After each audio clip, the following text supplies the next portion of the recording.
Hoje nós vamos estudar a lição de número 11 dessa revista sobre o profeta Ezequiel. Como os irmãos já sabem, ao longo desse trimestre nós estamos estudando sobre o livro do profeta Ezequiel, sobre as profecias do profeta Ezequiel, que algumas eram profecias para o povo, outras para os tempos vindouros, para o fim dos tempos, mas no sentido escatológico, mas que em ambas as situações elas servem para nós nos dias de hoje, servem para nos ensinar, servem para nos exortar, servem para nos dar esperança acerca das coisas que ainda vão acontecer. E hoje, na lição de número 11, nós vamos ver a profecia de Ezequiel acerca do novo tempo, acerca do milênio, acerca dos tempos, do milênio que virá, como nós cremos, após a grande tribulação, do tempo em que Jesus reinará sobre Israel, aqui na terra, e nós, como igreja, estaremos servindo ao nosso Rei, ao nosso Senhor Jesus Cristo. Então, nós vamos falar sobre essa profecia que Ezequiel teve, que, de certa forma, ela é consequente, ou ela é semelhante à profecia que nós já estudamos na lição de número 4, quando nós, se os irmãos se recordam, na lição de número 4, nós estudamos sobre uma profecia, uma visão que Ezequiel teve, onde a glória de Deus saía do templo. Hoje a profecia é a glória de Deus voltando para o templo, e aí, como eu disse, isso remete ao período do milênio. Então nós vamos estudar sobre isso hoje. Como sempre, se vocês não tiverem qualquer dúvida, tiverem qualquer pergunta, pode levantar a mão, pode fazer, que a gente está aqui justamente para tirar essas dúvidas. Ok? Bom, então para nós começarmos, abra sua Bíblia, Ezequiel capítulo 43, e nós vamos ler do versículo 1 ao versículo 9.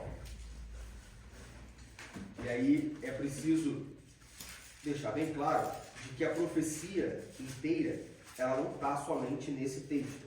Então pode ser, provavelmente, que durante a leitura você tenha questionamentos, ou durante a lição como um todo, durante a aula, você tenha algum questionamento do tipo, mas eu não li isso no capítulo 43 do verso 1 ao 9, porque a profecia toda, ela está do capítulo 40 ao capítulo 48, são 8 capítulos. Não tem como a gente ter 8 capítulos para introduzir, para começarmos com a Bíblia dominical. Então a expectativa é que todos tenham lido em casa, tenham estudado a lição durante a semana. Se não fizeram, que façam na semana seguinte, aí se tiver dúvida, tira com a gente. Então, o texto que nós vamos ler, do versículo 1 ao versículo 9, de Ezequiel 43, é apenas um texto básico para servir de introdução para a nossa lição. Então, Ezequiel capítulo 43, do verso 1 ao verso 9, diz assim: Então me levou à porta que olha para o caminho do Oriente. E eis que a glória de Deus de Israel vinha do caminho do Oriente, e a sua voz era como a voz de muitas águas, e a terra resplandeceu por causa da sua glória. E o aspecto da visão que vi era como da visão que eu tinha visto quando vim destruir a cidade. E eram as visões como a que vi junto ao rio Quebar, e caí sobre o meu rosto. E a glória do Senhor entrou no templo pelo caminho da porta, cuja face está para o lado do Oriente. E levantou o meu espírito e me levou ao átrio interior, e eis que a glória do Senhor encheu o templo. E ouvi uma voz que me foi dirigida de dentro do templo, e um homem se pôs junto de mim e me disse: Filho do homem, este é o lugar do meu trono e o lugar das plantas dos meus pés, onde habitarei no meio dos filhos de Israel para sempre. E os da casa de Israel não contaminarão mais o meu nome santo, nem eles, nem os seus reis, com as suas prostituições e com os cadáveres dos seus reis nos seus altos, pondo o seu umbral ao pé do meu umbral, e a sua ombreira junto à minha ombreira, e havendo uma parede entre mim e entre eles, e contaminaram o meu santo nome com as suas abominações que faziam. Por isso eu os consumi na minha ira. Agora lancem eles para longe de mim a sua prostituição e os cadáveres dos seus reis, e habitarei no meio deles para sempre. Bom, depois das diversas visões e profecias que Ezequiel fez, na semana passada nós vimos algumas profecias, a profecia de Ezequiel sobre a restauração. Na semana retrasada nós vimos sobre a destruição, Na semana passada nós vimos sobre a restauração, tanto física quanto espiritual do povo de Israel. Agora, Ezequiel ele traz uma profecia, ele tem uma visão acerca do milênio, acerca do período ao qual, depois da restauração física e espiritual do povo de Israel, que nós vimos semana passada, agora o próprio Deus voltaria a habitar no meio do povo, voltaria a habitar e agora de forma perene, de forma plena, de forma eterna, no meio do povo de Israel, fisicamente. Ou seja, o período que a profecia descrita aqui por Ezequiel, a visão que Ezequiel teve, como eu falei, corresponde ao período do milênio, que será um período de 1000 anos, pós-grande tribulação, onde Jesus virá no Monte das Oliveiras e libertará o povo de Israel, ou seja, completando a restauração física de Israel, como nós vimos na semana passada. Com isso, Israel passa a olhar para Jesus e entende finalmente, ou aceita finalmente Jesus como Messias, como Salvador, prometido lá em Isaías, em outras passagens também, mas principalmente em Isaías. E aí a gente tem a restauração espiritual de Israel. Agora Israel ele é um povo servindo ao seu Deus, como sempre deveria ter feito, enfim. E concluindo aqui na lição de número 11, dando prosseguimento na lição de número 11, agora Deus habita no meio do seu povo novamente no templo. Diga, Rebeca. Assim, eu não entendo muito sobre o milênio, Mas assim, o que você está falando é que Jesus vai habitar por 1000 anos com os israelitas. Israelitas. Sim. E os gentios? Vão estar onde? Gentios, os salvos ou os não salvos? Os não salvos, porque você acabou de dizer que Jesus vai aparecer no Monte das Oliveiras. Essa vai ser a segunda vinda de Jesus, teoricamente falando. Porque a primeira foi agora, quando ele veio, né? Depende do contexto. Você pode entender que a segunda é quando Jesus na vai terra, arrebatar a igreja. não, mas Sim, Jesus na não terra, vai sim. voltar pra Verdade. todo mundo. Ninguém vai ver Jesus Isso. quando agora a igreja subir. Muito bem. E na Você ganhou uma segunda- estrela, teologicamente falando. Fiquei muito feliz. Ah. É porque muita gente acha que quando Jesus vier, Jesus voltará para buscar a igreja. Acha que Jesus vai vir fisicamente, as pessoas vão ver Jesus. Não, ninguém vai ver Jesus. Por isso eu estou falando, muito bem. Eu não estou entendendo nada.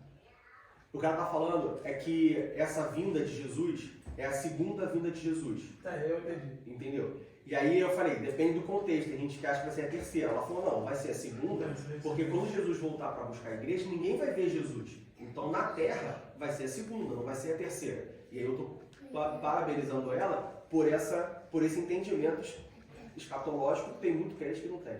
Sim. Aí o meu ponto é esse. Aí ele vai vir, que vai ser na batalha que vai acontecer do Magedon. Magedon, exatamente. Que quando vai ser o mundo todo vai se voltar contra Israel, Israel vai ganhar essa guerra. Jesus vai ganhar essa guerra. Jesus vai ganhar essa guerra, Sim. né? Ok, ele vai ser nesse período que vai acontecer o período de 1000 anos? Uhum. Tá, e o povo? E o outro povo? Então, o povo salvo, vamos dizer assim, nesse momento a gente não pode. Povo salvo. Então, nesse momento a gente não precisa dividir entre os israelitas e os gentios, tá? Os judeus e gentios. A gente pode dividir como os judeus, os salvos e os não salvos, os crentes e os não crentes, tá? Mas o povo crente que você está falando que ficou A depois igreja. do arrebatamento, Isso. ele vai ter povo crente depois disso? Bom, durante a tribulação você vai ter salvação. Que aí as pessoas vão ser mortas, né? Muitos deles vão ser mortos e vão para o céu, mas eu acho que A Bíblia diz que será muito difícil. será muito difícil. A Por gente isso não eu pode- não consigo entender que povo salvo é esse. Entendeu? Então, vamos lá. E o que vai acontecer Você tem depois o tempo. com outro povo? Você tem no templo, né? A igreja foi arrebatada. Então a igreja agora está no céu. E aí você começa com duas linhas temporais. Uma linha temporal na terra e uma linha temporal no céu. Sim. A linha temporal no céu, você tem a igreja nas bodas do Cordeiro, tá? Sim. Enquanto isso está acontecendo aqui na terra a grande tribulação. Nesse período da grande tribulação, você continua tendo salvação. Ou seja, é possível se salvar. Embora seja muito difícil, por dois aspectos. Primeiro, a falta do Espírito Santo, porque como a igreja subiu e o Espírito Santo está aqui na terra como nosso consolador, ou seja, como um presente de Jesus para a igreja, no momento que a igreja é arrebatada, a presença do Espírito Santo, vamos dizer assim, ela sai da terra também e volta para o céu juntamente com a igreja. Então, aqui na grande tribulação, vai haver salvação, ou vai haver a possibilidade de salvação. Mas primeiro, vai ser muito difícil, porque não vai ter o Espírito Santo para convencer do pecado e do juízo. De forma geral, é como se hoje você leia a Bíblia e você leia, por exemplo, lá em João, porque Deus amou o mundo de tal maneira que deu seu Filho unigênito para todo aquele que nele crê, não pereça, mas tenha vida eterna. Você olha isso e fala, caramba, Jesus me ama, poxa, então eu tenho que me converter, eu preciso me arrepender dos meus pecados e tal. Por que você chega a essa conclusão? Que o Espírito Santo te convence de que você precisa de salvação. A partir do momento que Jesus voltou, a presença do Espírito Santo não está mais na terra, porque não faz mais sentido ele estar aqui, já que o Espírito Santo era um presente para a igreja, foi um presente para a igreja. Se o Espírito Santo não está aqui, o Espírito Santo não vai mais falar com você, ele não vai mais te convencer. Então a gente não tem como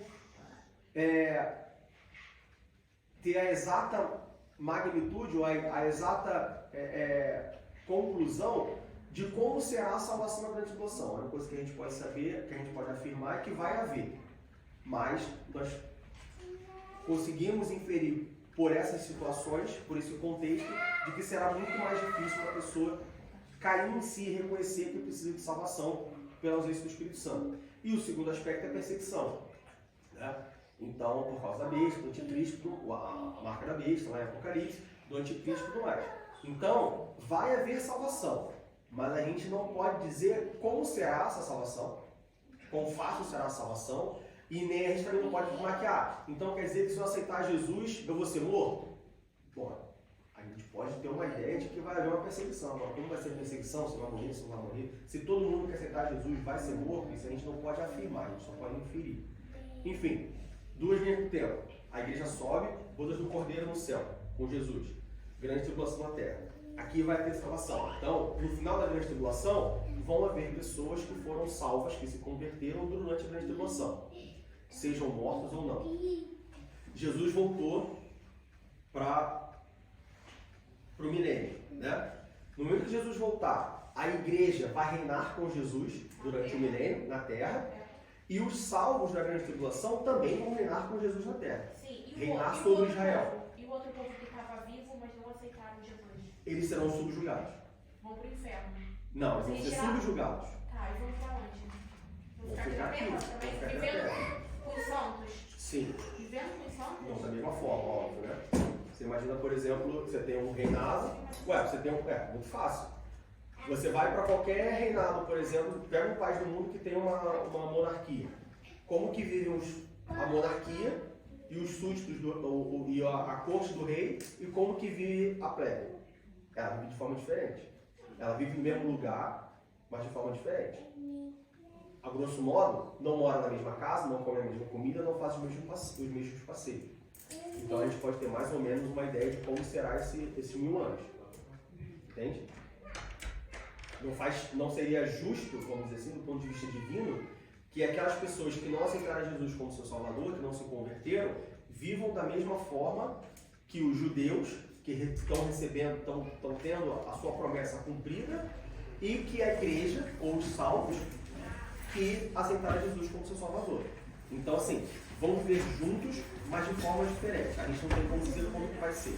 O que a gente pode dizer do milênio é que será um período de 1000 anos, onde Jesus vai reinar juntamente com a igreja sobre Israel. Aquelas nações que ajudaram Israel, ou que sempre apoiaram Israel, vão receber um tratamento diferente daquelas pessoas que afligiram Israel. Então a gente entende que vai ter essa diferença de tratamento. Mas como que vai ser? Não sei.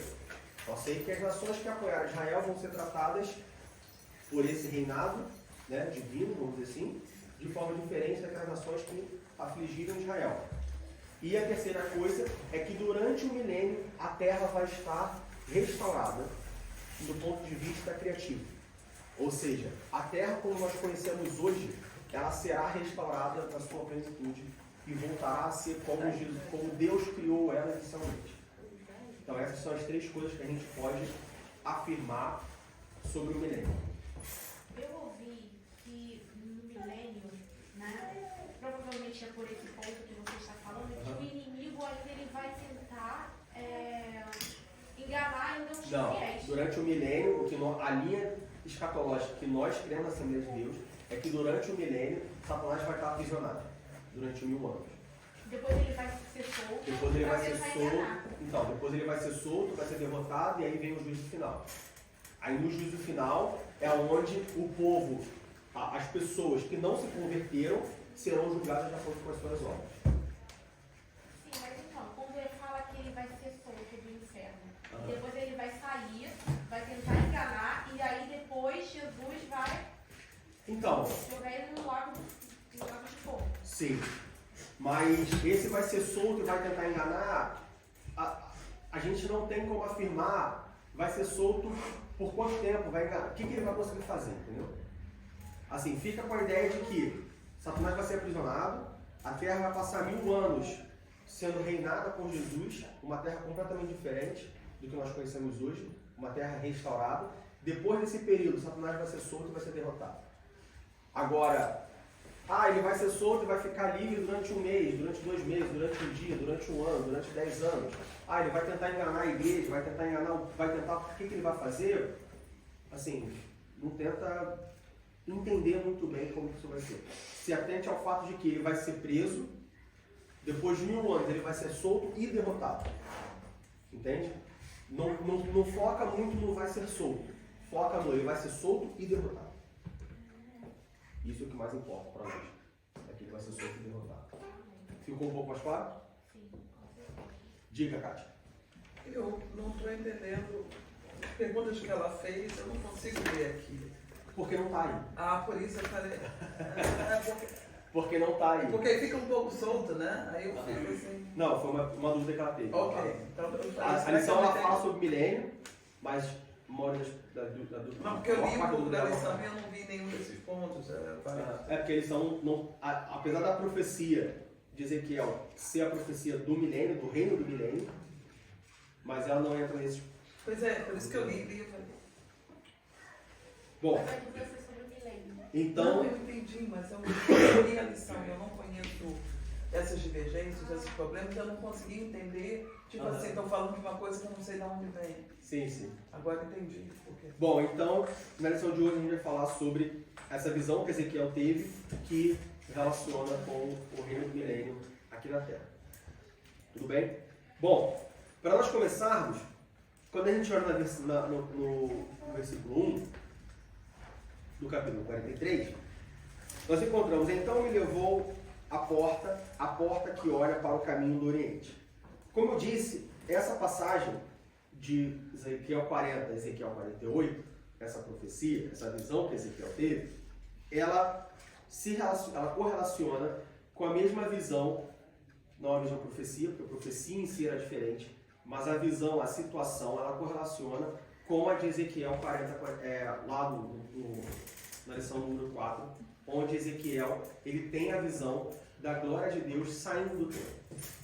E se os irmãos se recordam, eu imagino que os irmãos se recordam, quando a gente voltar lá para Ezequiel capítulo 10, no versículo 19, nós vamos ver que quando a glória de Deus, quando a visão de Ezequiel, quando Ezequiel vê a glória de Deus saindo do templo, né, ele se levanta, uma nuvem, com os querubins e tudo mais, ela se levanta e ela sai do templo, ela sai por um caminho. Alguém sem ler? Oriente. Já está ali? Já. Então, mas os irmãos se recordavam que era no Oriente? Sem ler? Não? Bom, vamos lá. Ezequiel capítulo 10, versículo 19. E os querubins alçaram as suas asas e se elevaram da terra aos meus olhos quando saíram. E as rodas os acompanhavam e pararam à entrada da porta oriental da casa do Senhor. E a glória do Deus de Israel estava no alto sobre eles. Agora no capítulo 11, versículo 23, diz assim: e a glória do Senhor se alçou desde o meio da cidade e se pôs sobre o monte que está ao oriente da cidade. Ou seja, a glória de Deus, quando saiu do templo, ela levantou e ela se pôs na direção do oriente. Ela caminhou para o oriente. Como se ela A gente está em Berlim, como se ela levantasse de Berlim e ela fosse em direção ao Japão. Diego, por que você está falando isso? Porque no capítulo 43, versículo 1, a gente encontra: então me levou à porta que olha para o caminho do Oriente. Então a gente vê que Ezequiel agora ele estava no mesmo ponto, olhando para o mesmo ponto ao qual estava direcionada a glória de Deus quando saiu do templo. No versículo 2, e eis que a glória do Deus de Israel vinha do caminho do Oriente, e a sua voz era como a voz de muitas águas, e a terra resplandeceu por causa da sua glória. Os irmãos conseguem reconhecer ou identificar alguma semelhança da ida da glória de Deus para longe da saída da glória de Deus do templo e do retorno da glória de Deus para o templo? Os irmãos conseguem identificar alguma semelhança? Qual? Semelhança. A visão, ele estava no mesmo ponto em que ele viu a glória de Deus, então ele vê ela voltando pelo mesmo caminho. Pelo mesmo caminho. A glória de Deus volta para o templo pelo mesmo caminho de que ela saiu do templo. Se eu fizer ir para minha casa, daqui da igreja, eu posso ou ir pegar o 150 na Prinzstrasse, ou eu posso pegar o 125 na Regenhardstrasse. Eu tenho dois caminhos para ir para a igreja. Eu posso vir de 125, voltar de 150. Eu posso vir de 150, voltar de 125. A glória de Deus saiu para o caminho, pelo caminho do Oriente. E ela vai voltar pelo caminho do Oriente. Sabe o que isso significa? Que o caminho de volta é o mesmo caminho de ida. Diego, eu não estou entendendo. Qual foi o caminho que o homem tomou para sair da presença de Deus? Pecado. Foi o caminho do pecado. O homem estava na presença de Deus, o homem tinha comunhão com Deus, o homem andava com Deus, se encontrava com Deus todos os dias.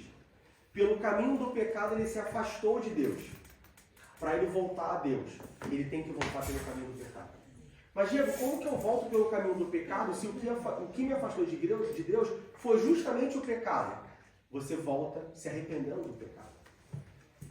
Para nós voltarmos a ter comunhão com Deus, nós temos que caminhar de volta o mesmo caminho que nós caminhamos de ida. Que caminho é esse? O pecado. Nós temos que nos arrepender dos nossos pecados. Seria reconhecimento. Não existe salvação sem arrependimento de pecados. Aprendam isso. Guardem isso. Meditem nisso. E, principalmente, não abram mão disso. Salvação de alma, arrependimento de pecado. Hoje tem muitas igrejas que não pregam arrependimento de pecados. Fujam dessas igrejas. Hoje tem muita pregação que não prega arrependimento de pecado. Fujam dessas pregações. Hoje tem muitos ensinamentos, muitas aulas, muito conteúdo que não ensina sobre arrependimento de pecado. Fujam desses ensinamentos. Fujam. Abandonem. Larguem. Ignorem. Fujam. A única forma de nós voltarmos a ter comunhão com Deus é caminharmos pelo mesmo caminho que nos afastou de Deus. Que caminho é esse? O pecado. Ah, mas então eu tenho que agir em pecado, cometer o pecado para voltar? Não, você tem que se arrepender do pecado que você cometeu. Você não pode voltar a Deus por outro caminho. Você não pode voltar a ter comunhão com Deus pelo caminho da obra social. Você não tem como voltar a ter comunhão com Deus pelo caminho do serviço na igreja. Você não tem como voltar a ter comunhão com Deus pelo caminho de que eu acredito em Jesus, Jesus é meu amigo, Jesus é meu pai, Deus é meu pai, Deus é meu camarada, Deus é meu companheiro, Deus me ajuda, Deus me ama. Não. Você tem que se arrepender do seu pecado. Deus é pai, mas ele é juiz. Deus é pai, mas ele é Senhor. Jesus é amigo, mas ele também foi sacrifício por nós. E o sacrifício dele não pode ser em vão. Jesus não se sacrificou porque ele é seu amigo. Jesus foi sacrificado para que, se você crer no sacrifício dele e se arrepender dos seus pecados, você possa voltar a ter comunhão com Deus. Então aqui fica bem claro de que, assim como a presença de Deus saiu em direção ao Oriente, ela volta em direção ao Oriente.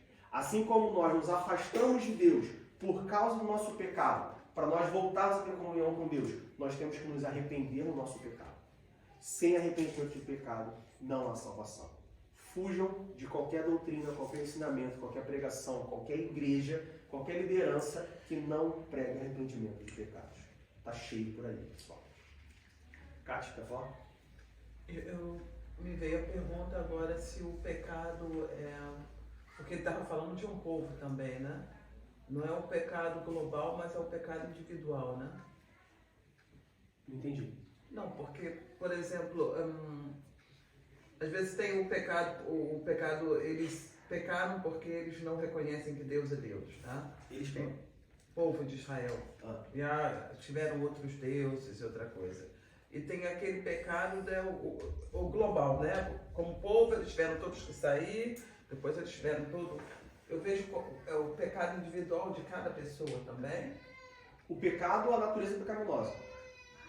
Todos nós pecamos. Independente de Israel, de não Israel, de igreja, todos nós pecamos.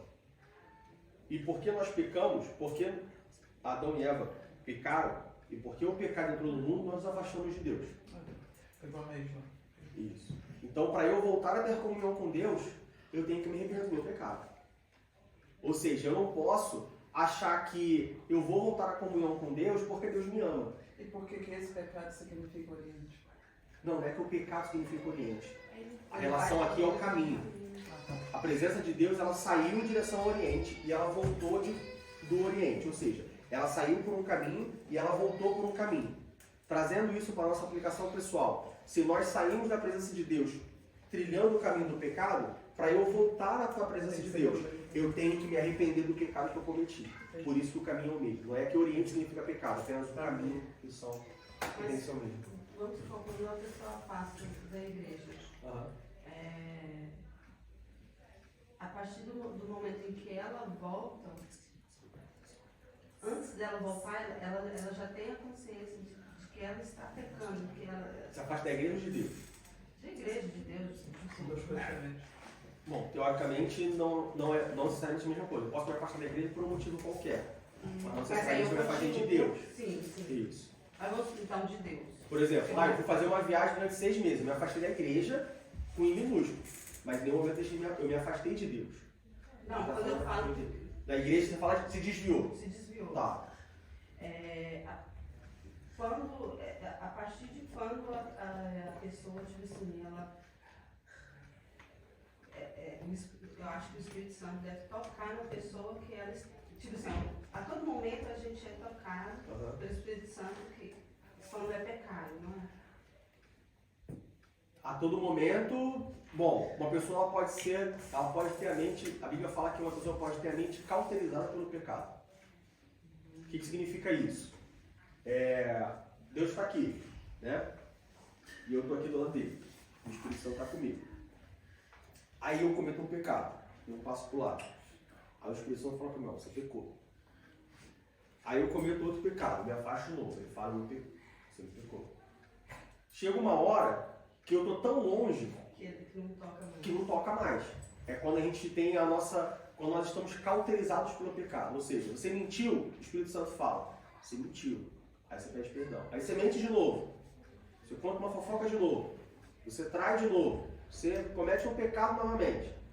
E ele fala, olha, você fez. Chega uma hora que você fala assim, não, mas essa mentira é nada a ver. Não, essa mentira não tem problema. Não, isso aqui é uma coisa... Se acomoda, né? Você se acomoda no pecado, ou seja, você está cauterizado pelo pecado. É o perigo que nós corremos de nos afastar demais. Eu não estou falando que a gente tem que ficar, então, né?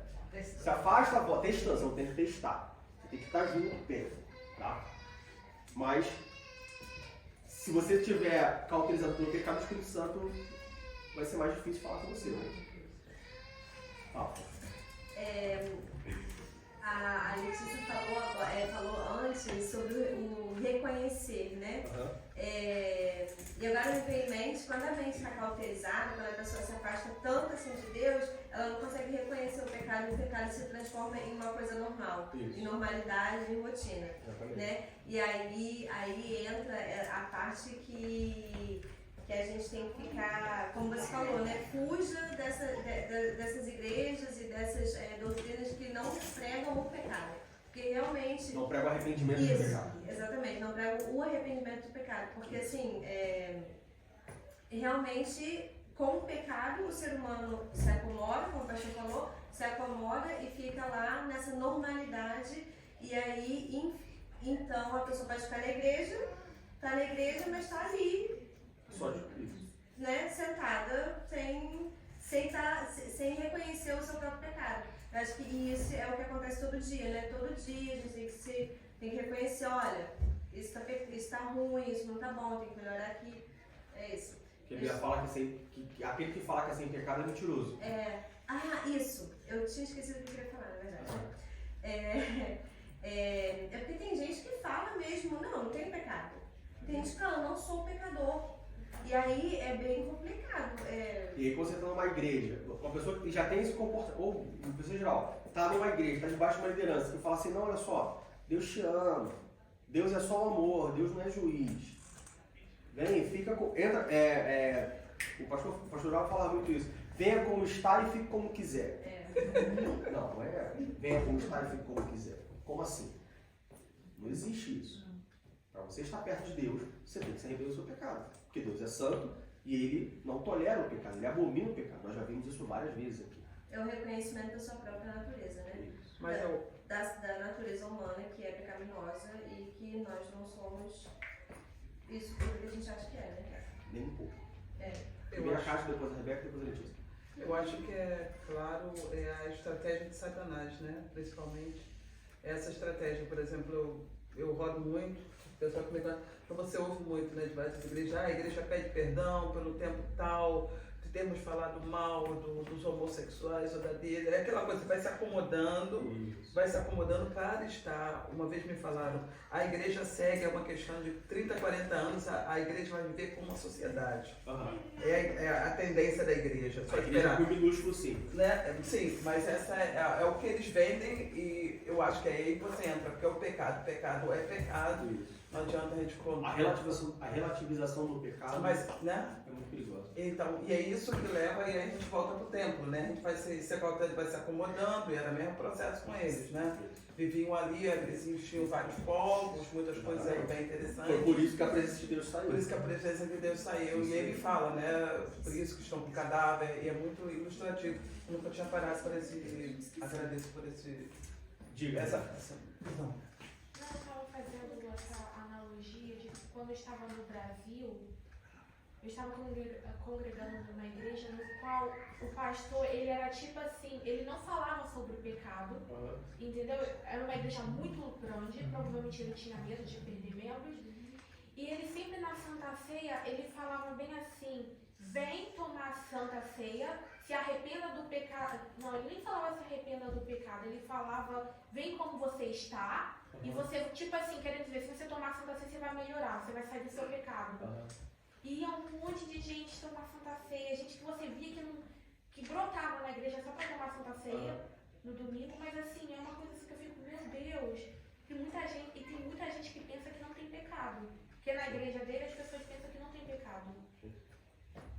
É muito incrível isso, né? Então, minha irmã Francine falou até que tem pessoas que elas olham para si e vê que parece que não tem pecado. Tem uma prima que ela fala, não tem pecado. Mas eles são educados assim, né? A sociedade Não fala, pequei, não tem nada de então, sim, mal, eu sou uma boa te aceita do filha, jeito eu que é, você tem que ter. Fora do contexto religioso, fora do contexto eclesiástico, você tem esse pensamento. É isso que a sociedade, a psicologia te prova, né? Que você tem que ser, né? Agora. A gente estava conversando um tempo atrás, eu e a Fabiana, de que tudo me leva a crer que dentro de pouco tempo a pedofilia vai ser uma coisa normal, porque já tem uma ideia de que pedofilia não é crime, pedofilia é um comportamento psicológico, a pessoa tem algum distúrbio que ela tem que se tratar como tal. Não é um crime. É um crime, ponto. O incesto pelo mesmo caminho, assim como o aborto tem sido relativizado, não, o aborto cada um faz o que quer, é melhor morrer um feto do que morrer uma pessoa que está tendo que fazer um aborto clandestino. Não, é melhor não fazer o aborto, é melhor você pensar antes de ter uma criança. Se você não tem condições de ter, então você não tem, né? Então você pensa antes. E é exatamente o que a Bíblia diz, que seremos chamados de loucos no mundo, né? Porque as coisas de Deus são cura para os homens. Porque a gente tem que contestar essas coisas, o aborto, a violência exagerada, né? Exagerada não, de qualquer violência, né? Não, sim, qualquer violência, mas hoje em dia você vê coloca um desenho para uma criança de 6 anos na Netflix e você vê, ou são famílias que se batem, ou são homossexuais, ou são tudo fora do contexto bíblico, totalmente fora. Então a gente tem que ver isso, né, que realmente a gente anda realmente sim contra. História de fato, né? Diga, Letícia. Eu? Você levantou a mão? Não? Eu queria só colocar que eu acho que não é uma coisa nova, né? Eu estava viajando com minha amiga, estava em Praga, e a gente alugou casa, aquela coisa, ficou vendo muito Netflix.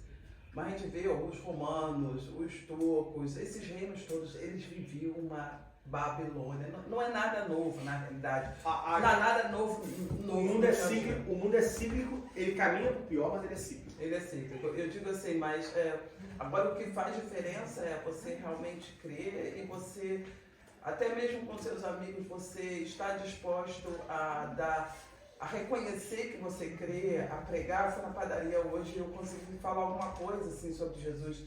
Interessante, porque as pessoas já me conhecem, tá indo pra igreja, aí você fala. Já tem um hábito, né? E você fica assim, mas parece que não, mas parece que são essas pequenas coisas que você vai ter que ter uma cara de pau para dizer que você é crente. E não é fácil, não.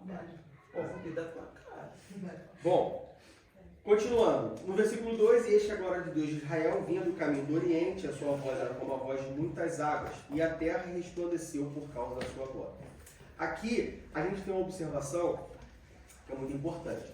Primeiro que essa visão, como a gente já falou, foi uma visão que o profeta Ezequiel ele já teve, de alguma forma. Lá em Ezequiel, no capítulo 1, o Ezequiel ele já viu tanto a glória de Deus, o caminho do Oriente, mas também a voz como de muitas águas, ou seja, a pessoa de Deus, vamos dizer assim, ali incluída. Ezequiel já teve essa experiência. Uma observação sobre isso. No versículo 2 diz, e a sua voz era como a voz de muitas águas. Vai lá para Ezequiel capítulo 6, Isaías capítulo 6, versículo 3. A sua voz era como a voz de muitas águas e a terra resplandeceu por causa da sua glória. Em Isaías capítulo 6, versículo 3, a gente vê essa mesma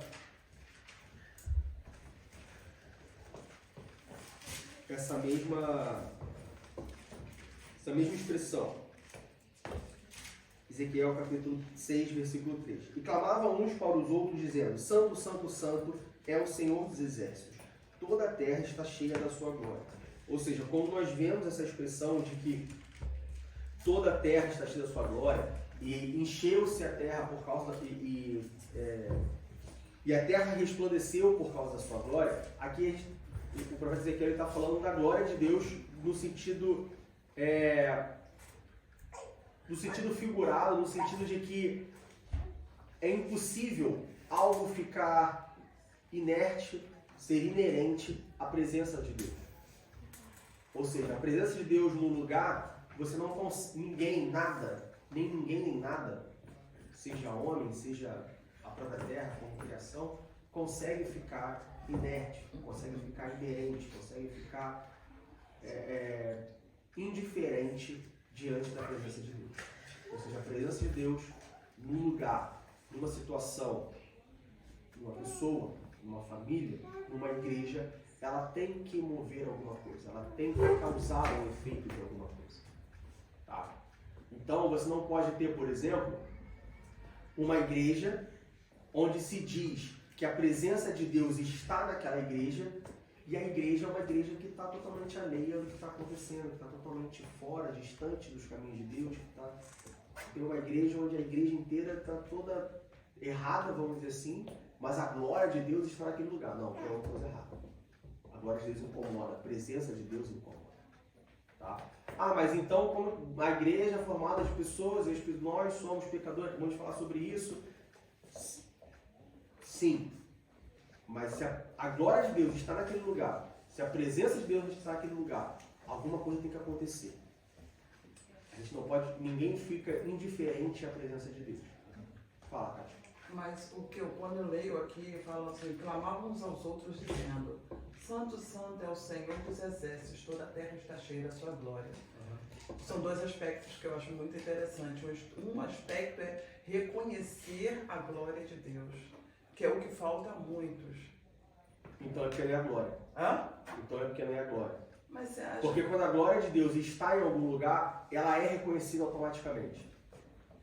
Não existe como uma pessoa estar diante da glória de Deus, vamos colocar assim, ou presenciar a glória de Deus, presenciar o agir de Deus e não reconhecer que aquele agir é de Deus.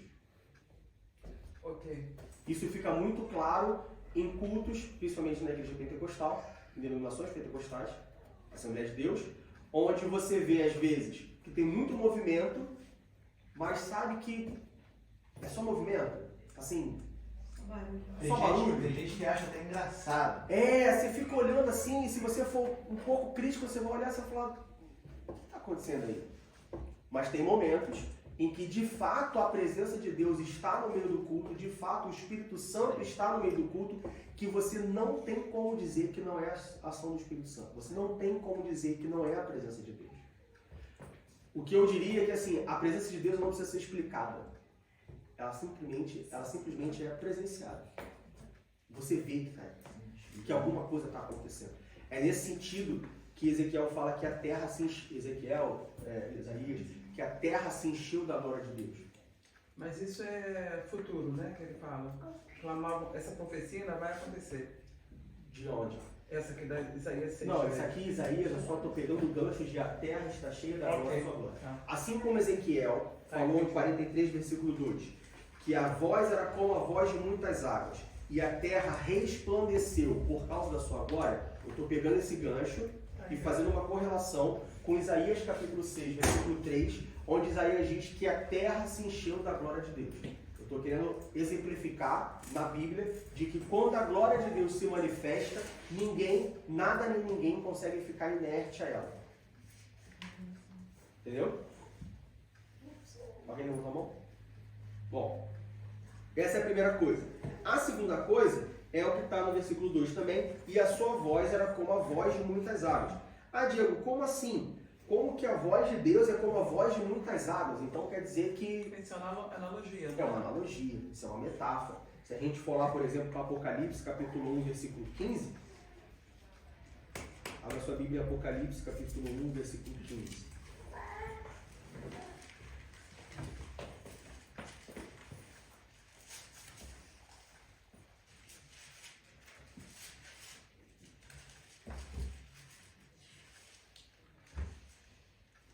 Versículo 14 ao versículo 15.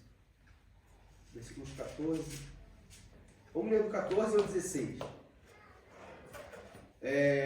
Do 13 ao 16. E no meio dos 7 castiçais, um semelhante ao Filho do Homem, o F e o H está maiúsculo, ou seja, semelhante a Jesus, ou seja, Jesus, próprio Deus, vestido até os pés de uma veste comprida e cingido pelo peito com um cinto de ouro. E a sua cabeça e cabelos eram brancos como lã branca, como a neve, e os olhos como chama de fogo, e os seus pés semelhantes a latão reluzente, como se tivesse sido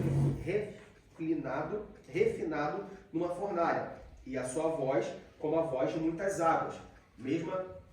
A mesma descrição que Ezequiel faz no capítulo 43. E ele tinha na sua destra 7 estrelas, da sua boca saiu uma aguda espada de 2 fios, e o seu rosto era como o sol, quando na sua força resplandece. É uma linguagem figurada de características, atributos de Jesus. Não significa que Jesus tem uma espada saindo da boca. Então vai chegar no céu, se eu for abraçar Jesus, eu não corto a minha cabeça, porque a espada dele tá, na boca dele tem a espada? Não, é na boca de Jesus que tem uma espada. Tá? Mas também era muito difícil também escrever aqueles que eles viam, né? Exatamente. Esse é um problema. Muitas vezes você vai escrever o que você não... Muitas das vezes, o que as pessoas, os escritores, o que eles escreveram, não é o que de fato é, mas é o que de fato, o que parece, é para ter ideia. São coisas maravilhosas que você não consegue explicar e você usa o recurso, o fato conhecido mais próximo para você relacionar. A famosa citação é do céu. Ruas de ouro e mar de cristal. Mas como que eu vou nadar no mar de cristal? Eu consigo mergulhar no mar de cristal. Como que é o mar de cristal? Mas o mar então eu vou andar numa rua de ouro? Não, olha só. Esse exemplo, essa analogia, é para mostrar quão maravilhoso é o céu. Não é maravilhoso você andar numa rua de ouro? Você vai, sei lá, imagina que você... Dubai inaugurou agora um calçadão de ouro. Você vai ficar maravilhoso. Estou andando em ouro, estou pisando em ouro, né? A carne de ouro lá do restaurante turco lá. É uma coisa maravilhosa, é uma coisa que, caramba, olha isso tudo. Então não é que no céu você vai andar na rua de ouro, até porque no céu nós teremos corpos glorificados. Ninguém vai ter perna e braço no céu. Ah, mas como que eu vou conseguir viver e caminhar sem ter perna e sem braço? Não sei. A Bíblia só fala que nós vamos ter corpos glorificados. Então, muitas das vezes nós encontramos na Bíblia linguagem figurada, sentido metafórico. Diga, Letícia. Até porque se nós não vamos lembrar o que nós éramos antes, bem provável que a gente não vai lembrar do que tinha na Terra, né? Certamente.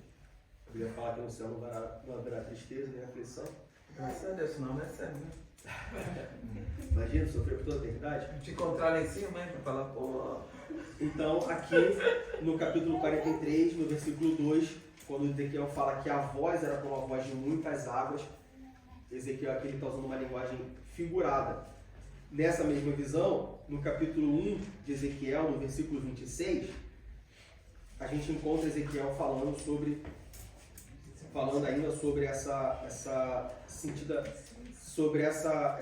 metáfora, essa visão que de fato é, né, que Ezequiel estava vendo coisa aleatória, ele estava vendo Jesus, a pré-encarnação, vamos dizer assim, de Jesus, do Messias de Jesus. Capítulo 1, versículo 26 diz: e por cima do firmamento que estava por cima da sua cabeça havia uma semelhança de trono como de uma safira, e sobre a semelhança do trono havia como que a semelhança de um homem no alto sobre ele. Ou seja, Ezequiel estava vendo Jesus, o Messias pré-encarnado. Ezequiel aqui é bastante tempo antes, 600 anos. Média 600 anos antes de Jesus, de fato. Parece até que é aquela tela, né? Aquele telão, né? Jesus em cima. Pois é. Pode ser, ué. Não sei. Eu diria que não é, mas provavelmente não sei. Mas vamos lá. Continuando. Capítulo 43, versículo 3. E o aspecto da visão que vi era como da visão que eu tinha visto quando vim destruir a cidade. E eram as visões como a que vi junto ao rio Quebar e caiu sobre o meu rosto. Então aqui no versículo 3 a gente encontra uma semelhança. O próprio Ezequiel ele identifica que a visão que ele teve agora era uma visão semelhante à que ele teve quando ele foi anunciar a destruição da cidade. Lá no início de Ezequiel, no capítulo 1, no capítulo 8, nós estudamos isso na lição 4, quando Ezequiel tem a visão de destruição de Jerusalém, todas aquelas abominações e a condenação de Deus do seu povo. 14 anos depois, Ezequiel ele reconhece que ele está tendo a mesma visão, só que agora com uma conclusão, vamos dizer assim, completamente diferente, com um significado completamente diferente. Como nós já falamos, a visão de Ezequiel capítulo 8, há 14 anos atrás, era a visão de destruição, era a visão de julgamento, não julgamento, mas de condenação. Agora é uma visão de restauração. A presença de Deus se foi, a presença de Deus voltou. Importante nós sempre nos lembrarmos, a presença de Deus só voltou depois que aconteceu o quê? Arrependimento, e a gente falou na semana passada, a restituição física e a restituição espiritual. A presença de Deus só vai estar no meio da igreja, só vai estar no meio do povo de Deus, depois que houver a restituição física e a restituição espiritual. Se eu quero a presença de Deus na minha vida, primeiro eu preciso me restituir espiritualmente. Primeiro eu preciso me arrepender do meu pecado, depois a presença de Deus. Se eu quero a presença de Deus nessa igreja, primeiro essa igreja precisa se restituir fisicamente, e se restaurar fisicamente, e se restaurar espiritualmente. Depois a presença de Deus vem para essa igreja. A gente não pode inverter a ordem. Tem muita gente que inverte a ordem. Ela quer primeiro a presença de Deus, depois a restauração espiritual. Não, primeiro você se restaura espiritualmente. Primeiro você se arrepende do seu pecado. Primeiro você se santifica. Primeiro você busca. Primeiro você se dedica. Primeiro você serve.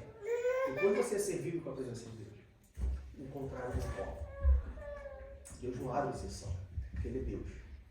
Eu não posso querer que Deus abra exceção para mim, porque Ele é Deus, eu sou apenas um servo. A primeira ação é sempre a nossa. É sempre a nossa. Ah, mas Deus não pode dar o primeiro passo mais do que Ele deu? Deus ele já deu o primeiro passo, que foi enviar o seu filho. para morrer por mim, para morrer por você. Então, eu não tenho o direito de cobrar de Deus que Ele deu o primeiro passo, porque Ele já deu o primeiro passo. O segundo tem que ser meu.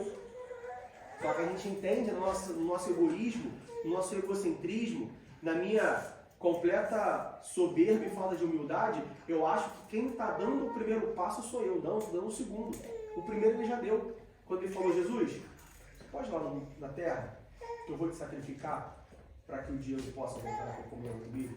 O primeiro passo Ele já deu. Agora eu acho que tem que dar o segundo passo. Tudo bem até aí? Alguma dúvida, alguma pergunta? Não? Bom, seguindo na profecia, Ezequiel, e aí de novo, mais uma vez, a profecia inteira, ela está do capítulo 40 ao capítulo 48, então muitas das coisas que a gente vai falar aqui agora, você vai falar assim, poxa, mas você não leu isso do versículo 1 ao versículo 9, onde que está isso aqui? Lê do 40 ao 48 que você vai encontrar. Só que a gente não pode ler 8 capítulos numa escola dominical. Se a gente seguir a profecia, a gente vai ver que Ezequiel, ele detalha, com muito mais detalhe, do que lá em Ezequiel capítulo 4, sobre a nova casa, sobre esse novo templo, agora depois da restauração física e espiritual de Israel. Ou seja, como seria, ou como será o templo durante o milênio. Ele dá muito mais detalhes. E alguns detalhes nos chamam a atenção.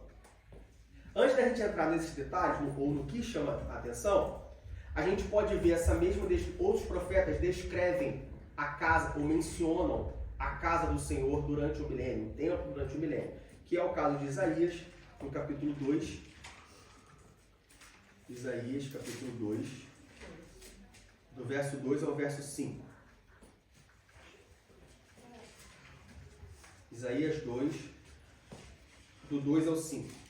E acontecerá nos últimos dias que se firmará o monte da casa do Senhor, aqui esse monte da casa do Senhor, no cume dos montes, se exalçará por cima dos outeiros e concorrerão a ele todas as nações. Essa casa do Senhor é a mesma casa do Senhor que Ezequiel está descrevendo aqui, do capítulo 40 ao capítulo 48. E aí, se continuar em Isaías capítulo 2, do versículo 3 até o versículo 6, nós vamos ver o mesmo relato de Isaías, de Ezequiel, só que bem resumido, né?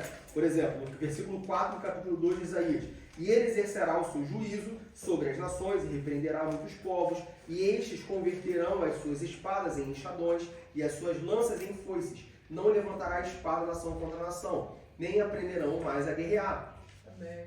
Versículo 4 de Isaías capítulo 2 é justamente o tempo do milênio. Então é a mesma profecia, só que Ezequiel dá muito mais detalhe. E a gente encontra essa menção, essa referência a essa casa em Joel, no capítulo 3, versículo 18. Joel 3,18. E há de ser que naquele dia os montes destilarão mosto e os outeiros mandarão leite. E todos os rios de Judá estarão cheios de água. Sairá uma fonte da casa do Senhor e regará o vale de Sintim. Também fazendo menção ao milênio, ou seja, a gente vê a abundância que vai acontecer no milênio. A gente comprova que a terra será completamente diferente, ela será completamente restaurada. Ecologicamente, o que a gente vê é que a maioria das guerras são todas por causa de água, né? De religião por causa de água. Sim. E a gente lê, né? Então a gente tem essa menção à casa de Israel. Que templo é esse? Bom, aí a gente tem algumas observações. É um templo, é uma casa, mas que não é o templo de Salomão, por exemplo, porque o templo de Salomão foi destruído. Tá? Ele é um templo, ele é uma casa, mas nesse templo, nessa casa, esse templo que será restaurado, essa casa que será restaurada, vamos dizer assim, ele não tem, por exemplo, os mesmos utensílios utilizados no templo de Salomão, ou no templo original. Vamos colocar dessa forma. Se você olhar, se você ler de Ezequiel 40 a 48, você vai ver, por exemplo, que não aparece candelabro. Não aparece Arca da Aliança. Não aparece castiçal. Candelabro castiçal. Não tem a mesa da propiciação. Né? Você não tem os mesmos utensílios. Você não tem os mesmos elementos. Então a gente entende que é um templo diferente. Que também vai ter a presença de Deus. Mas como que vai ter a presença de Deus se não tem a arca? E aí isso nos leva, isso nos mostra de que esse tempo do milênio, essa presença de Deus, vamos dizer assim, no templo, na casa do Senhor, durante o milênio, isso nos indica que é uma dispensação diferente da dispensação do povo de Israel no tempo presente de Ezequiel. Diego, você confundiu a minha vida. Eu nunca tinha ouvido falar de dispensação antes. Primeira vez que eu ouço essa palavra. Você pode entender, ou você pode traduzir dispensação como períodos, como épocas, como eras diferentes. Na história, ao longo da Bíblia, a Bíblia fala de 7 dispensações. A gente não vai entrar nos pormenores de que é cada dispensação. Por enquanto, só fica com a informação de que existem, a Bíblia nos fala sobre 7 dispensações.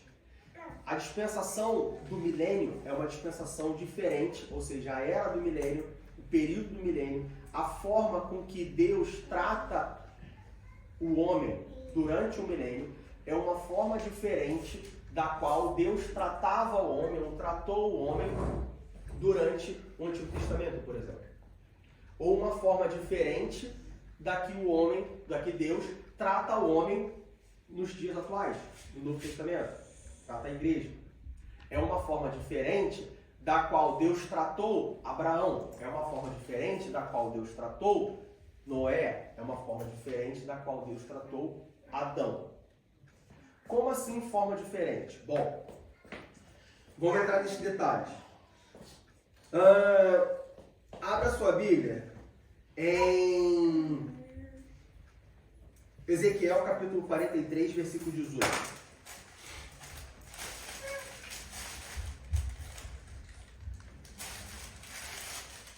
Ezequiel 43, 18.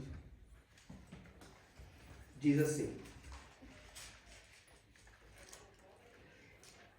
E me disse, filho do homem, assim diz o Senhor Jeová, estes são os estatutos do altar no dia em que o farão, para oferecerem sobre ele holocausto e para espalharem sobre ele sangue. Alguém consegue identificar alguma inconsistência aí nesse versículo? Alguma coisa que não está encaixando? Diante de tudo isso que a gente já falou? Que prática ou ação vocês entendem que não está fazendo muito sentido? Holocausto. Por quê? Porque Jesus não é um holocausto. Por que tinha um holocausto naquele contexto histórico de Ezequiel? Para arrependimento dos pecados, né? Para perdão dos pecados. Mas aí, em João capítulo 1, versículo 29, abre em João 1, 29.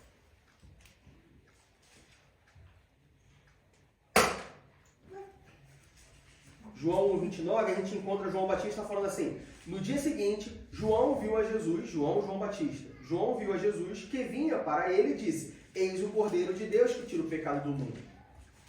Se a gente for para Hebreus capítulo 7, 1 Coríntios capítulo 5, versículo 7. 1 Coríntios capítulo 5, versículo 7. Alimpai-vos, pois, do fermento velho, para que sejais uma nova massa, assim como estáis sem fermento, porque Cristo, nossa Páscoa, foi sacrificado por nós. Ou seja, no Antigo Testamento fazia sentido ter o holocausto, porque era para perdão dos pecados. Mas Jesus veio e ele foi o sacrifício perfeito. E é por isso que nós não fazemos sacrifício hoje. Mas então, como que no milênio, Deus aqui mostra para Ezequiel que vai ter um local separado para o holocausto? Por que no milênio vai ter sacrifício? Teoricamente, você não precisa de sacrifício no milênio. Você não precisa de sacrifício mais depois da vinda de Jesus. Não sei. Existe uma linha que aponta que esse holocausto é como se fosse a celebração da ceia. Tá? E não para arrependimento de pecado. Ou seja, a função, o objetivo do holocausto é outro. Não é mais arrepender o pecado. Não é mais cobrir o pecado. Mas sim celebrar o sacrifício que foi feito. Eu entendo que Ezequiel tenha usado a linguagem do Antigo Testamento de uma forma figurada, para que se entendesse os benefícios ou a vitória do sacrifício de Jesus Cristo. Pode ser. Então fica de uma forma figurada, na linguagem do Antigo Testamento, fácil de entender o quão como é que ele fala? As bênçãos do sacrifício expiatório de Jesus Cristo, entendeu? Então, é a forma como eu entendi isso aí. Ele está falando de holocausto lá na frente. De algo que vai acontecer lá na frente, né? Então, é só um sentido figurado que ele usou, pegando a linguagem do Antigo Testamento. Pode ser também. A gente não, esse é o tipo de coisa que a gente não tem como afirmar. A gente pode, né, entender, olha, eu acho que é por aqui, mas não tem como, é isso ou é aquilo. O holocausto no milênio é a ser. Existe uma correlação, existe, né? Mas a gente não tem. Uma outra coisa que a gente não encontra, como eu falei, é sobre a Arca da Aliança. Abre em Jeremias capítulo 3, versículo 16.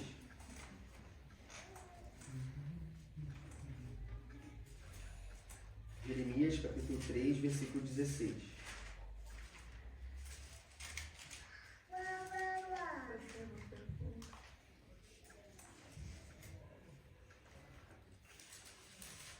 E sucederá que quando vos multiplicardes e frutificardes na terra, naqueles dias, diz o Senhor, nunca mais se dirá a arca do concerto do Senhor, nem lhes virá o coração, nem dela se lembrarão, nem a visitarão, e isso não se fará mais. Aqui está falando do milênio também. Então no milênio não vai ter a arca da aliança, mas vai ter a presença de Deus. Como vai ter a presença de Deus sem a arca da aliança? Aí de novo, é o que o pastor Evandro falou. Pode ser a linguagem do Antigo Testamento, como metáfora, como alusão ao que vai acontecer para o povo entender. Tá? O que não é muito diferente dos dias de hoje. Porque, por exemplo, ainda sobre essa questão do sacrifício e das alusões, das metáforas, abra a sua Bíblia em Romanos capítulo 12, do verso 1 ao verso 2. Romanos 12, do 1 ao 2.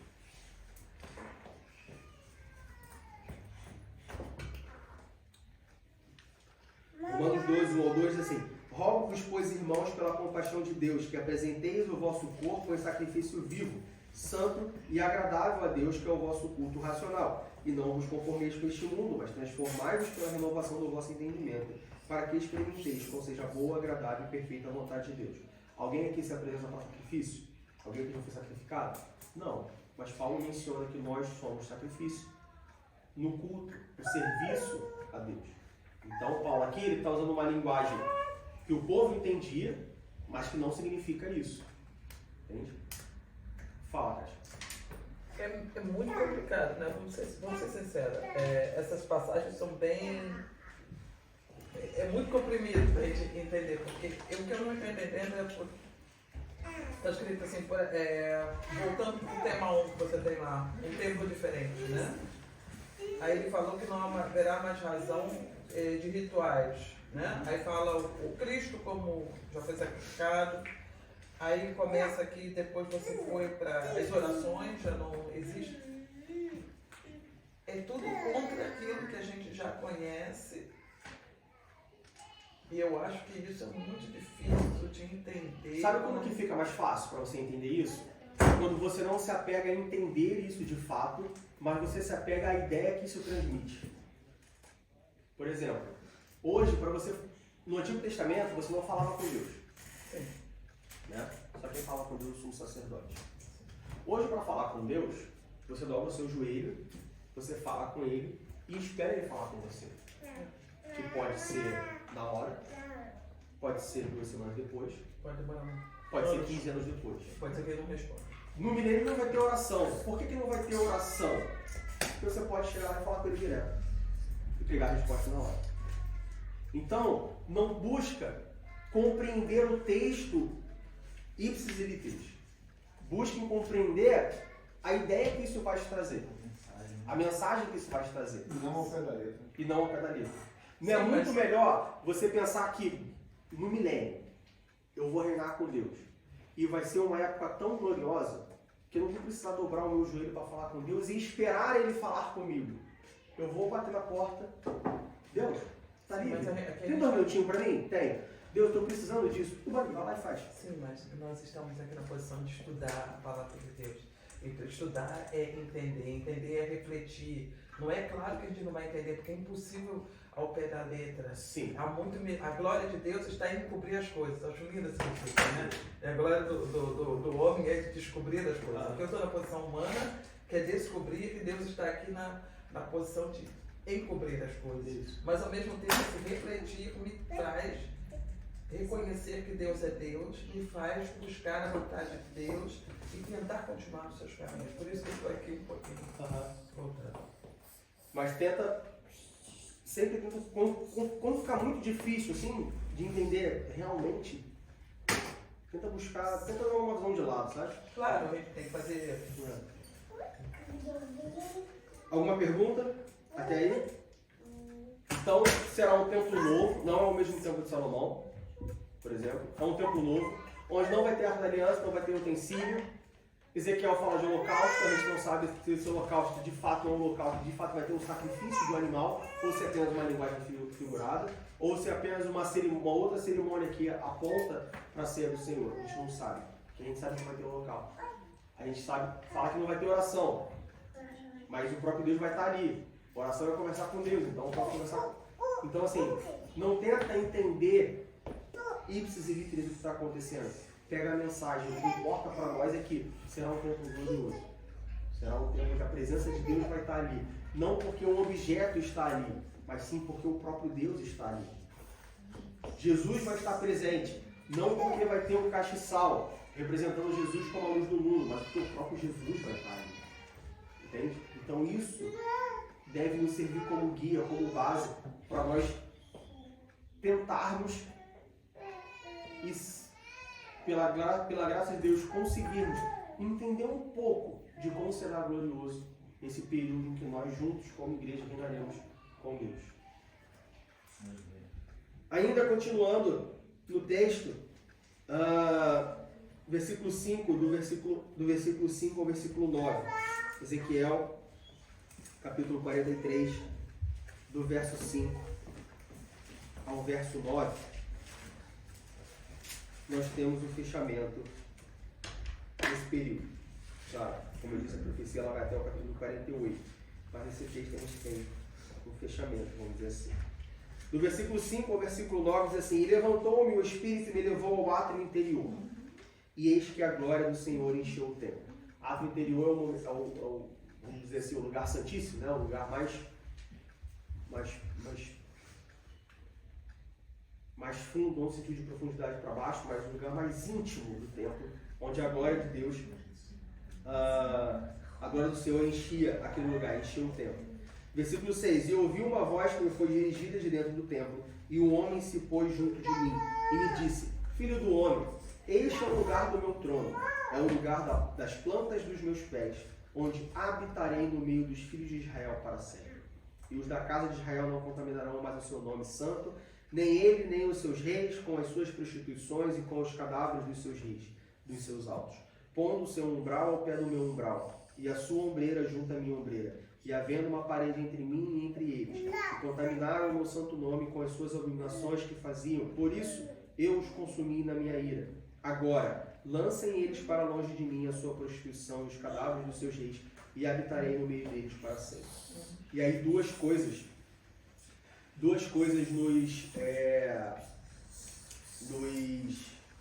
nos destaca aqui, tá? A primeira, como a gente já falou, a volta da presença de Deus no tempo, mas duas coisas aqui servem para assim como outra coisa, mas são várias destacar. A primeira coisa é que Deus afirma mais de uma vez de que ele habitaria no meio dos filhos de Israel. No versículo 7 até: E me disse: Filho do homem, este é o lugar do meu trono, é o lugar das plantas dos meus pés, onde habitarei no meio dos filhos de Israel para sempre. E no versículo 9 diz: Agora lancem eles para longe de mim a sua prostituição e os cadáveres dos seus reis, e habitarei no meio deles para sempre. A primeira coisa é que a partir desse momento, Deus, o próprio Deus, habitará conosco para sempre. Ah, Diego, mas por que isso é importante? Por que isso é reconfortante? Por que isso é esperançoso? Vamos voltar lá para Gênesis, Jardim do Éden. Deus habitava com Adão? Sim. Vamos lá. Foi Deus quem criou o Adão? Sim. Sim. Adão tinha pecado? Até então. Não. Deus habitava com ele? Sim. Não. Sim ou não? Não. Não habitava. Vamos voltar lá. Vamos voltar lá. Se ele não Gênesis. Vamos voltar lá. Gênesis. São duas coisas só diferentes. não habitou. Gênesis Não, capítulo são 2. São duas coisas diferentes. Vamos ver, vamos ver. Não, né? Vamos ver. Gênesis capítulo 2. A Bíblia tem resposta para tudo. Mas Deus visita. Tá. Na Bíblia ele fala que ele visita Adão. Não moral. Gênesis capítulo 2. Mas então, contradiz o que você Vamos, está dizendo. vamos lá. Vamos lá, Pegou direito, calma. tem que olhar. Calma, vamos lá. Não, não tem ideia não, tem que ler. Gênesis capítulo 2, versículo 8.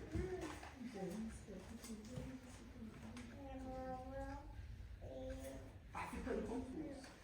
Não tá clareando.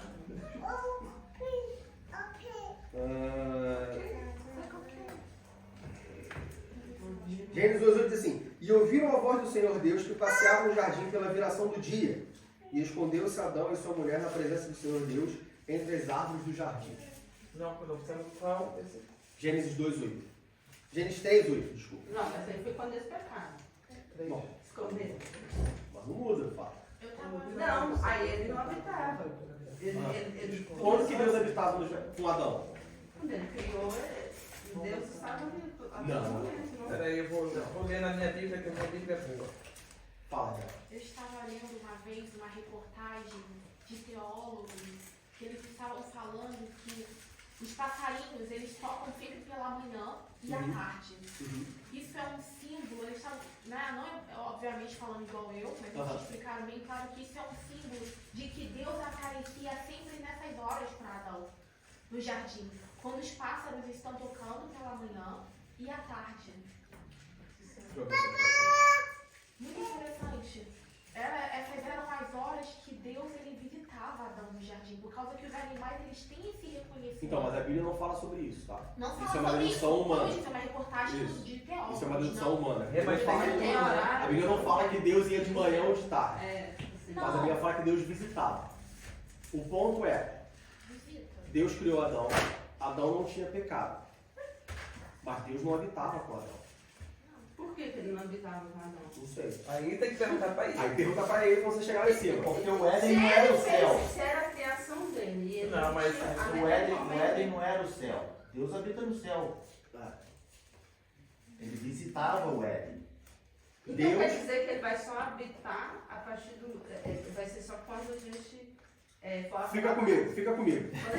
Fica comigo, fica comigo. Olha só. A linha de raciocínio é: Adão não tinha pecado. Estava no jardim do Éden. E mesmo assim, Deus não habitava com Adão. Agora vamos para Ezequiel 43, final do versículo 9. E habitarei no meio deles para sempre. Aí é a diferença.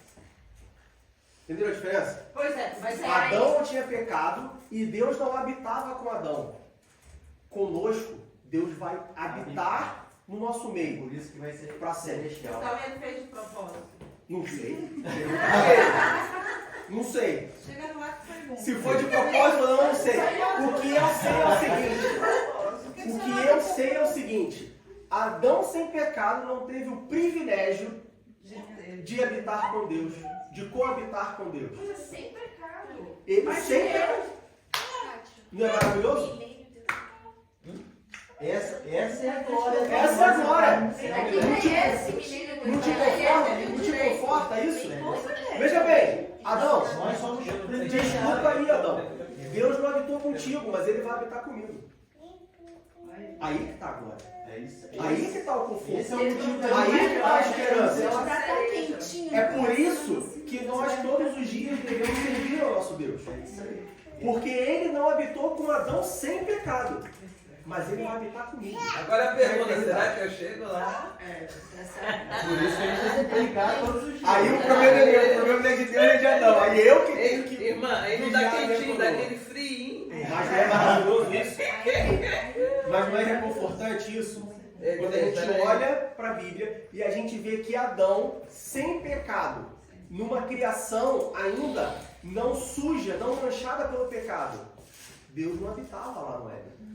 Mas ele vai habitar comigo na Nova Jerusalém. Mas ele não estava guardando isso. Não sei. Fica guardando esse Não sei. tesouro, O que me mas- interessa é que ele Peraí, não deixa habitava isso com Adão e ele vai habitar comigo. Será que ele, ele, desde o princípio, ele não estava guardando isso? O melhor tesouro, a melhor coisa. Pode ser também. Assim, Vai nós ser podemos final. ter Quem é que hipóteses pode sem entender a ficar mente desse loucos. Deus? E né? sem Quem é que pode entender? Verdade. Quem pode entender Chega a lá. mente desse Deus? E pergunta. Apóstolo Paulo fala isso. Diga. Mas eu não vou lembrar, essa é a questão. Mas não Porque importa. Mas só você lembrar disso Eu agora. só Você quero só precisa lembrar disso todo dia quando você acorda. Quando você acordar, você abrir o olho e você fala assim, Deus não habitou com Adão sem pecado, mas ele vai habitar comigo para todo sempre. Amém. E só aquilo já vai te dar Essa a força lembrança é o necessária. gás para É o gás. Isso é que é a Mas motivação. eu acho que esse gás é muito interessante porque te dá uma responsabilidade. Não é só aquela coisa, sou salvo e uau. Não, não é fácil. Diga, Rebeca. Esqueceu. É meio Bom, complicado. A primeira coisa, É complicado. a primeira coisa que a gente encontra que nos reconforta é isso. Ele vai habitar no nosso meio para toda a eternidade. Aleluia. Ele não habitou com Adão no jardim do Éden, Mas vamos mas ele vai supor. habitar comigo. Vamos seguir, depois da aula. Vamos supor que cada um não pecasse. Ele ia fazer esse triunfo, ele ia mostrar. Eu não posso ele supor, ia eu posso habitar. falar com o que a Bíblia diz. E Eu me não cala posso onde a supor. Bíblia se cala. Porque ele está dizendo. Se o homem não pecasse, se ia ser continuar assim, né? Não, Raigari não vai não. Se minha mãe tivesse bigode, eu teria Ele dois pais. Não ia, posso. ele ia habitar, então. Não sei. Não sei. O que eu sei é que ele não habitou com Adão, mas vai habitar comigo. A Bíblia também diz que tem coisas que não É é pra isso que eu tenho gente que saber. saber. É isso que eu tenho que saber. A Bíblia diz que tem coisas que não é pra gente saber. Eu só Aí creio. eu que o mundo da história. Mas deve ter, aqui deve ter. Não. O que tem é que ele não habitou com Adão e vai É habitar isso comigo. aí. Ei, eu gosto muito do provérbio que diz: a glória de Deus encobrir as coisas, e a glória do homem é descobrir as coisas. Por isso que a gente fica Exatamente. quebrando, quebrar a cabeça. Então a primeira coisa, Deus vai habitar conosco eternamente. Para que ele for, né? Ele vai habitar para sempre. Ele não vai visitar de manhã, de tarde, ele não vai visitar uma vez. Ele não vai visitar a cada 6 meses, ele vai morar comigo, ele vai habitar comigo, ele vai estar comigo eternamente. E a segunda coisa que está no versículo 7. E me disse, filho do homem, este é o lugar do meu trono e o lugar das plantas dos meus pés, onde habitarei no meio dos filhos de Israel para sempre. Nós já acabamos de falar sobre isso. E os da casa de Israel não contaminarão mais o meu nome santo, nem eles, nem os seus reis, com as suas prostituições e com os cadáveres dos seus reis nos seus altos. Não vai ter mais pecado, não vai ter mais contaminação. A terra vai estar restaurada, o reino vai estar estabelecido. Daí para frente, como diz no mundo, é só alegria. Daí para frente, como diz na igreja, é só bênção. Daí para frente, é só glória a Deus, aleluia. Daí para frente, é só adorar o nome de Deus. Daí para frente, é só louvar o nome de Deus. Daí para frente, é só exaltar o nome de Deus. Poxa, Diego, mas daí para frente eu vou fazer só isso? Tu quer fazer mais o quê? Quer trabalhar? Quer assistir Netflix? Quer ter que pegar a Uber lotado? Quer ter que usar máscara? Quer ter que ficar no hospital? Todo olhando o banco para ver se a conta bate, né? Quer ficar olhando o extrato se o salário já caiu? Quer ficar olhando a conta bancária para ver se tem dinheiro para fazer o que você quer? O dinheiro dá. Tá bom demais passar o resto da eternidade só louvando, adorando, reconhecendo Deus como nosso Santo, como nosso Senhor, como nosso Salvador, como nosso Deus. É assim que será para toda a eternidade. Amém? Alguma pergunta? Muitas. Muitas. Alguma certeza? Algumas. Qual? Que Deus a gente vai ver, Que vai habitar comigo. Essa é a certeza que basta. Não, mas aí é que tá. As dúvidas a gente deixa por aí. Aí a gente deixa por aí. É todo dia para dormir e falar assim. A gente só precisa. A gente pode ter muitas dúvidas, mas só precisa de uma certeza. Jesus Que Deus é fiel, que Ele vai voltar e vai voltar. Aleluia. É até. E Ele habitará conosco, no nosso meio, para sempre. Mas é interessante, o que seria uma ponte boa seria. O sempre é meio complicado, né? Eu acho esse sempre que a nossa mente é finita, Sim. né? A gente tem que. Diga, Rebeca. E até seria um pouco de prepotência e arrogância da nossa parte querer saber de tudo, de um Deus tão grande Exatamente. e extenso. Quem é tu, né? Quem são Eu não nós preciso saber de tudo, pra preciso saber o querer de suficiente. tudo? E qual é o suficiente para nós nos dias de hoje? Ele foi pelo caminho do Oriente. Ele vai voltar pelo caminho do Oriente.